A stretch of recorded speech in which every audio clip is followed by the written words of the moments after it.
नमस्कार दोस्तों, कैसे हैं आप सब। आज हम बात करेंगे टारगेट डे नंबर 9 के बारे में, या फिर आप ये कह सकते हैं कि डे नंबर 9 के बारे में आज हम बात करने वाले हैं। और जैसा आप सभी को पता है कि इस 70 दिन का एक स्ट्रेटजी चल रहा है, 70 दिनों का। इसमें हम लोग बात करेंगे कि यूपीपीसीएस और साथ ही साथ आरओ एआरओ 2025 का प्रीलिम्स कैसे क्वालिफाई करें। यहाँ पर सिर्फ बात होगा दोस्तों सिर्फ और सिर्फ प्रीलिम्स के बारे में, क्योंकि 70 दिन में आपको ये ध्यान देना है कि 70 दिनों में आप अपना सिलेबस कैसे कंप्लीट करें, कैसे इस एग्ज़ाम की तैयारी शानदार तरीके से करें कि आपका प्रीलिम्स एग्ज़ाम क्वालिफाई हो जाए। तो आज है इसका 9वां दिन। तो आज आपको क्या क्या करना है आइए जानते हैं। सबसे पहले अगर हम बात करें इंडियन पॉलिटी के बारे में, इंडियन पॉलिटी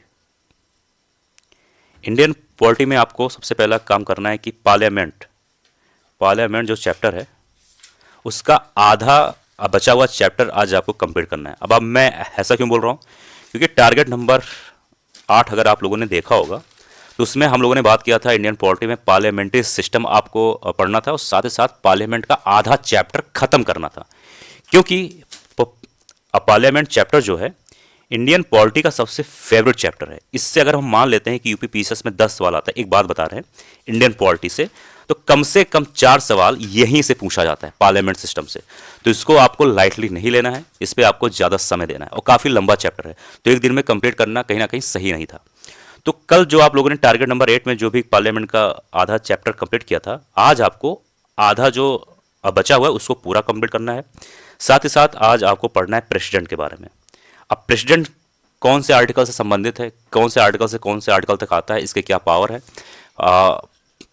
प्राइम मिनिस्टर और प्रेसिडेंट में क्या अंतर है, कौन सा पावर किसके पास है, क्या पार्लियामेंट का भाग होता है कि नहीं प्रेसिडेंट, ये सब सारी जानकारी आज आपको लेना है। इसमें आपका ज़्यादा से ज़्यादा मैक्सिमम 3 से 3.5 या 4 घंटे के आसपास ही लगेंगे। इससे ज़्यादा आज आपको समय नहीं लगने वाला है, ठीक है।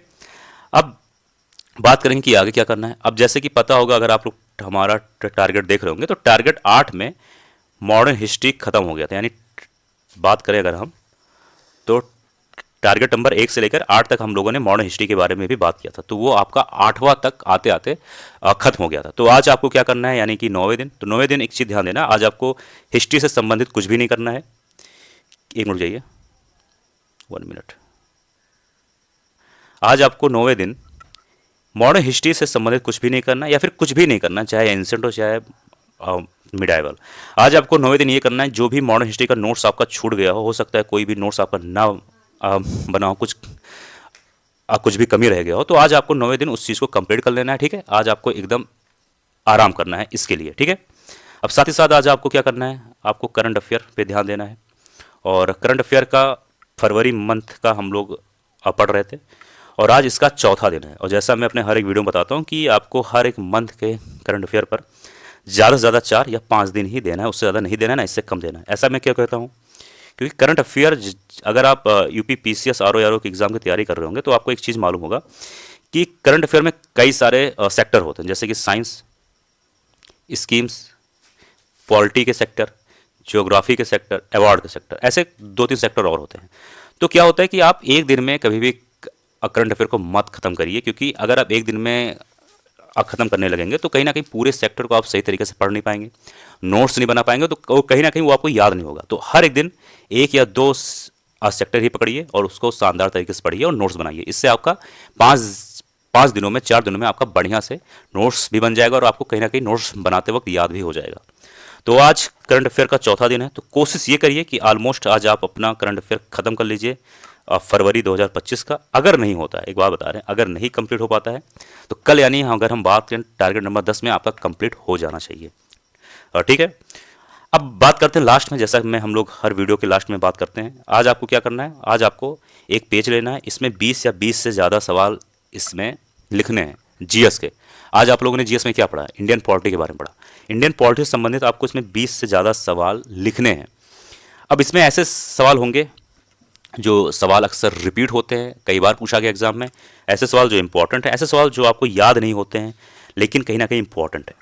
यही सेम काम आपको यहाँ पर करना है, एक पेज लेना है और इसमें 20 या 20 से ज़्यादा सवाल हिंदी के लिखने हैं, जो कि आरओ जैसा आप सबको पता है कि 6 टॉपिक होते हैं। कोई भी एक टॉपिक ले लीजिए, चाहे पर्यायवाची हो, तत्सम तद्भव हो, विलोम हो, कोई भी यहाँ पर 20 या 20 से ज़्यादा शब्द आपको लिखने हैं। और ये आपको जब याद करना है, जब पढ़ना है, जब आपके पास खाली समय हो, घूम रहे हो, टहल रहे हो, खाना बनाते वक्त मतलब कुछ भी, इस पे स्पेशल टाइम नहीं देना है। अगर आप ऐसा करते हैं तो 40 से ज़्यादा सवाल आपका एक दिन में तैयार हो जाएगा। यानी बात करें तो 70 दिनों में 2800 सवाल आपका तैयार हो जाएगा बिना कुछ मेहनत किए। और जैसा मैं अपने हर वीडियो में बोलता हूँ कि घटना चक्र आपको हमेशा अपने साथ लेके चलना है। आपका सोर्स कोई भी हो, इंडियन पॉलिटी के लिए, हिस्ट्री के लिए, ज्योग्राफी के लिए, आपका सोर्स कुछ भी हो सकता है, लेकिन आपका घटना चक्र का सोर्स हमेशा साथ होना चाहिए। घटना चक्र से आपको कंप्रोमाइज़ नहीं करना है। इसके अलावा आपका कोई भी एक सोर्स हो सकता है। तो ये था आज का टारगेट नंबर 9। कल बात करते हैं टारगेट नंबर 10 के बारे में। जय हिंद, जय भारत।